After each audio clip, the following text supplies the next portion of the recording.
2016 has been a spectacular year for music. I listened to a lot of albums that I thought were at least 8s, if not 9s or 10s out of 10. In this video, I'm going to show you my top 10 albums of 2016.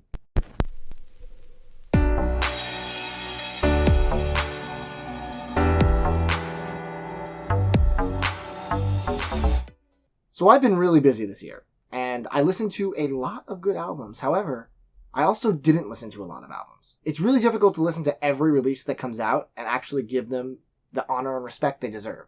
So with that said, there are a couple albums that I know people love that I did not get a chance to listen to or listen to well enough, and therefore they're not going to be on this list. They are as follows. I did not listen to Solange's album. I did not listen to Mitski. I didn't listen to DJ Shadow's album, even though the Run the Jewels track from that album is one of my favorite songs of the year. I didn't listen to Angel Olsen. I didn't listen to Jimmy Eat World, even though they're a band I really love. As for hip-hop, I didn't listen to Danny Brown, J. Cole, or the new Kid Cudi album that just came out. Honestly, Danny Brown does it for me in features, but he never really impressed me with his full LPs. Personal preference, his voice is kind of grating after a while. J. Cole, same thing. People love him, and platinum with no features, that's a really impressive feat. But none of his releases up until now really did anything for me, so I haven't really jumped on the new train yet, but I'll listen to it at some point. And Kid Cudi, well, I don't think he's been that great since Man on the Moon 2, and even that was a little hit or miss, so I haven't really been dying to listen to it, but if you guys tell me it's good, I'll give it a shot. And finally, the one everyone's gonna be mad at me about, I didn't listen to Beyonce's Lemonade this year. I heard the singles, but I never sat down and actually gave it a full listen. I know it would probably be on my top 10 if I did. I just didn't make the time for it, so I apologize if you're a Beyonce fan and it's not on this list. That's the reason. I'm definitely going to listen to it as soon as I can because all I hear are amazing things. And now for some honorable mentions for those who just can't quite squeak into the top 10. Schoolboy Q with Blankface LP. Honestly, I thought Schoolboy Q was kind of a very average rapper up until this year. All of his albums had maybe one track that I thought were good and the rest were kind of throwaways and he was in the shadow of Kendrick. But this year, he brought out his To Pimp a Butterfly. Now, it wasn't quite that good, but it definitely caught my attention and it escalated what I thought of him tenfold. So if you haven't heard Blankface, check it out. Anderson .Paak's Malibu. I heard about him when he worked with Toki Monsta and when he did some stuff on To Pimp a Butterfly and when he was on Dr. Dre's album Compton. Now, I didn't realize he had music before that, which I've dug into since, and it's fantastic. But Malibu was a splash, and it really put his name into the mainstream, and he deserves it. That dude can groove, and if you haven't checked out Malibu, solid listen front to back. Kendrick Lamar's Untitled, Unmastered. Now, this album is terrific, and the fact that it's all unmastered, unfinished demos almost makes it hilarious that it's already that high up on my list. It didn't crack the top 10, but that just shows how good Kendrick is as a rapper, and this is a worthy addition to everything he's done thus far, and while it's not quite top 10 for me, it probably falls around 11. I have to give a shout out to MaT3s Junk. Honestly, when I reviewed this album, I gave it a pretty bad score on this channel. But I saw them live after that, and it unlocked some of those new songs for me. I think this is a really good addition to their catalog, and even though a little bit of it is a little cheesy and drones on with these kind of parts that bore me, the heavy hitter parts of the album are some of the best stuff MaT3 has ever done. American Football put out their second album, and it's been a long time since their first. If you kind of like the soft, emo, kind of reflective rock that they did on their first LP, you will love their second. It captures the spirit even that many years later, and it's such a good listen. It's nostalgic for the first album and evokes the new era that we're in. They really nailed it. I have to mention Metallica, Hardwired to Self-Destruct. Honestly, they kind of lost me the past couple albums. My favorite album of theirs is Ride the Lightning, and their past few releases have been okay. Nothing special, nothing to write home about. But this album brings them back to glory, and honestly, I love this. As a casual metal fan, I think this is a terrific album, and maybe if you're a hardcore metalhead, you disagree, but for someone like me that kind of just dabbles in the genre, this was a great listen. The Album Leaf put out Between Waves.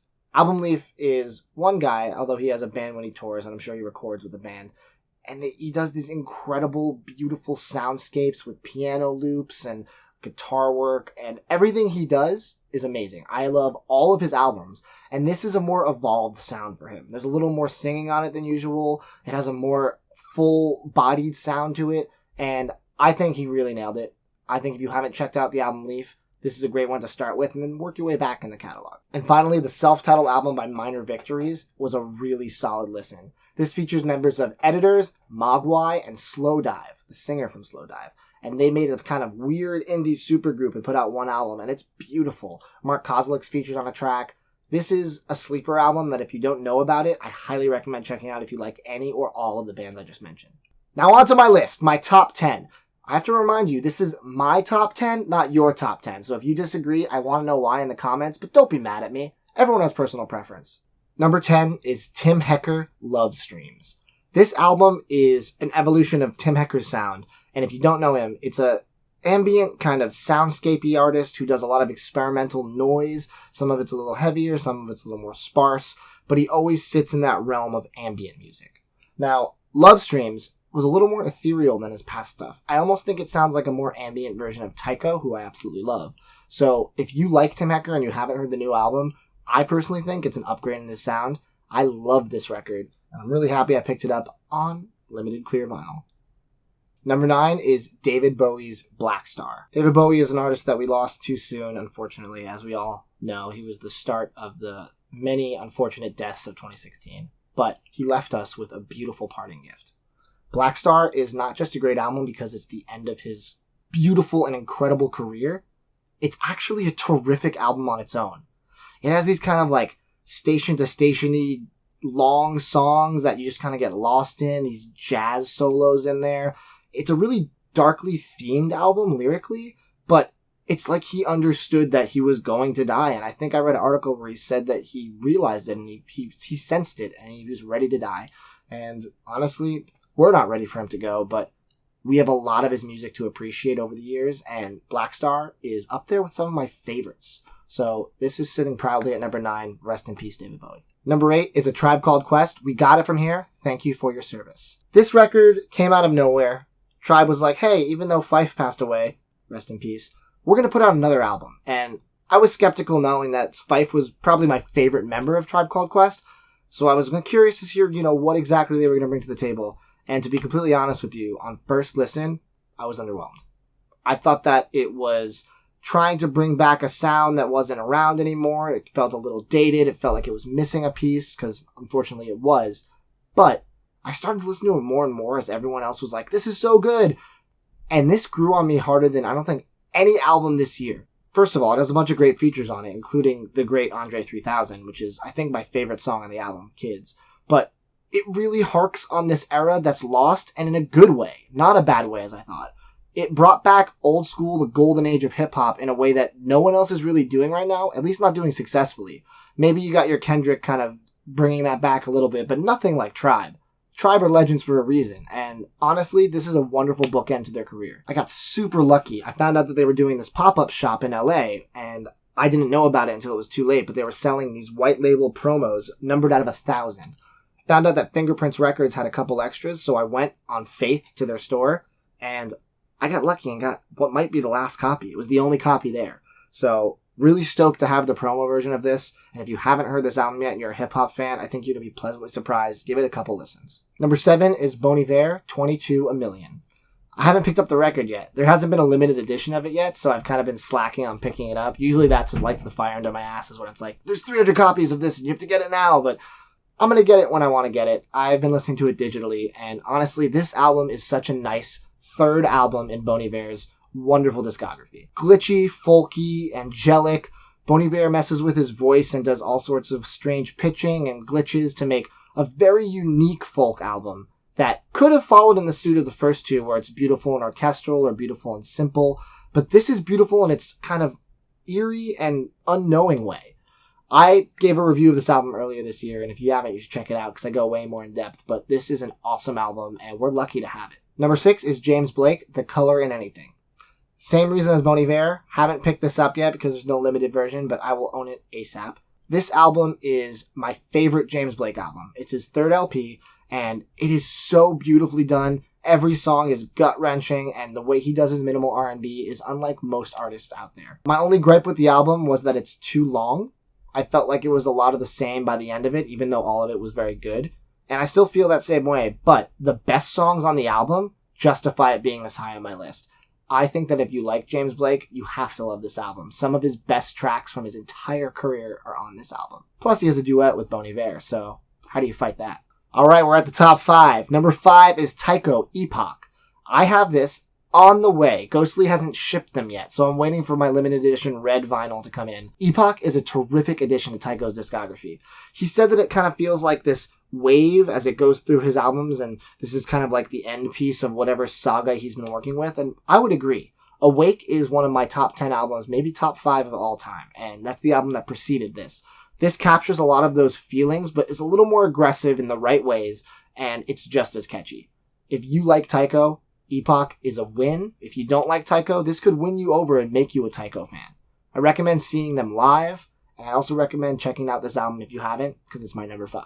My number 4 is arguably one of the men of the year, because this guy has been on everybody's tongues for the majority of the year. I'm talking about Chance the Rapper, Coloring Book. What more can be said about Chance that hasn't already been said? I did a review on this album where I go a lot more in depth, but this is some incredibly positive hip-hop that is necessary in the landscape that we're living in today. Chance is such an incredible influence on the younger generation. I think he is a boon to hip-hop as a whole. I think everybody should be scrambling to work with him, and the people that did get to work with him in this album, those tracks were stellar. Chance is going places, and if this is the beginning of his career, I'm really excited to see where it goes. The fact that he hasn't even dropped an official studio album yet, and this is still technically a mixtape, is crazy because it is one of the best albums I've ever heard. Everyone's heard this by now, so I don't have more to say, but if you want to see my full thoughts, check out the review. Alright, we're down to the top 3, and if you've been watching this channel all year, you can probably guess what they are based on my reviews, but maybe you can't guess the order. Let's see. Number 3 is Radiohead's A Moon-Shaped Pool. Finding out that Radiohead was putting out another album, the first one since The King of Limbs, was incredibly exciting.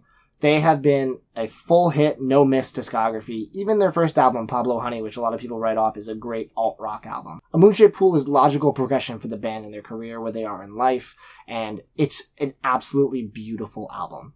There are some tracks that are a little more dancey and upbeat, like Present Tense, and there are some tracks that are super introspective, like Daydreaming and True Love Waits.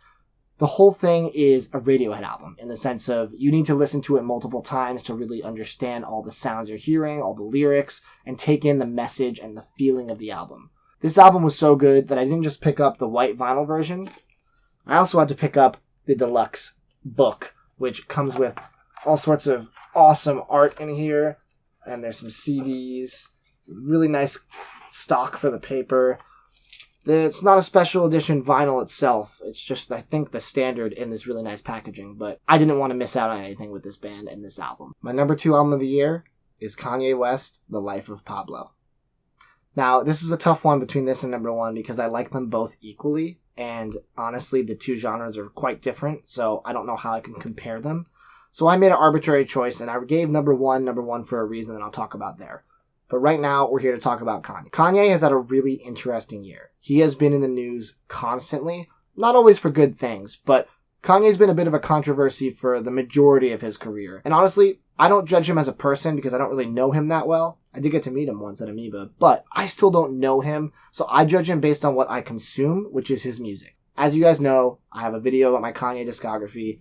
He is my all-time favorite artist when it comes to rap, and this album was a terrific addition to whatever he's given us in the past. The album has 3 distinct phases. It goes from like this bravado-y phase into a little more self-reflection, into a kind of darker thing, and I honestly feel like it shows a lot more emotion than people are willing to give it credit. Some of the lyrics are kind of stupid, and I will give it that, but the feel that I get while I listen to this album is unbelievable. And even though I give all of Kanye's albums a 10 for the most part, this is another 10. I think that he has nailed what he's trying to do with music. I think he pushes the genre forward with every album he releases, and this is no different. This is a bootleg, just like Coloring Book, but I originally, in the Kanye video where I show off my records, had the clear vinyl one. I've recently picked up the pink vinyl, which is rarer. I don't know how much rarer, but I think they were randomly inserted when people ordered them when it was in stock, so really excited to have that. It's a nice color. It goes well with the album cover. So that's my number 2. Kanye did it again, and I hope he releases TurboGrafx 16 and is just as good as this. And last, but obviously not least, is my number 1 album of the year, the Avalanches Wildflower. These guys are amazing. They came out with one album 16 years ago called Since I Left You, where they used plunderphonics, which was a way of taking sound from other albums or other things and repurposing them into beautiful beats and soundscapes, and it was one of the best albums of that year. They disappeared and were mysterious and no one knew too much about them. They were hiding in Australia. And then this year they decided to release an album for the first time in, like I said, 16 years. And guess what? It's better than their first one. I know some of you may disagree with that, but I listened to this album a lot, especially when it first came out, and I think it's perfect front to back.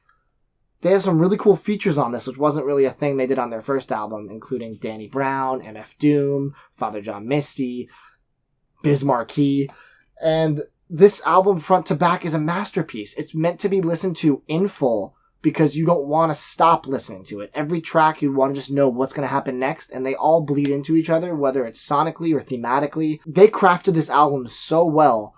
I can't believe that someone who was... They must have been working on this for the entire 16 years. I genuinely can't believe that they were able to put out a second album. You know, sophomore slump is supposed to be a thing, and for them, they exceeded their already critically acclaimed first album. So, the Avalanches Wildflower wins my number one spot over Kanye just because I was shocked that it came out and that it was that good. The fact that it had this kind of mystery and buzz around it when it was announced, and I was skeptical and incredulous but excited, and it lived up to it, that whole experience built it to be my number one album of the year. I have 3 versions of it. Back here there's 2. One's an alternate cover and one's red vinyl. But this is the UK, or overseas I think, deluxe edition. It's a multi-panel gatefold. So there's a lot going on here, and I don't want to break it. But it opens up even more. I'm going to break it. I'm nervous. I don't want to do it anymore. So that's my top 10 albums of the year. Now it's time for you to share with me what I missed out on. Please leave me a comment and let me know what your top 10, 15, or just your favorite albums of the year are. I need to take time over the holidays and listen to everything I missed because I know there's some good ones that would have been on my list. This is my last video of the year, and I want to thank you guys for watching me for the entirety of this year. It's been awesome.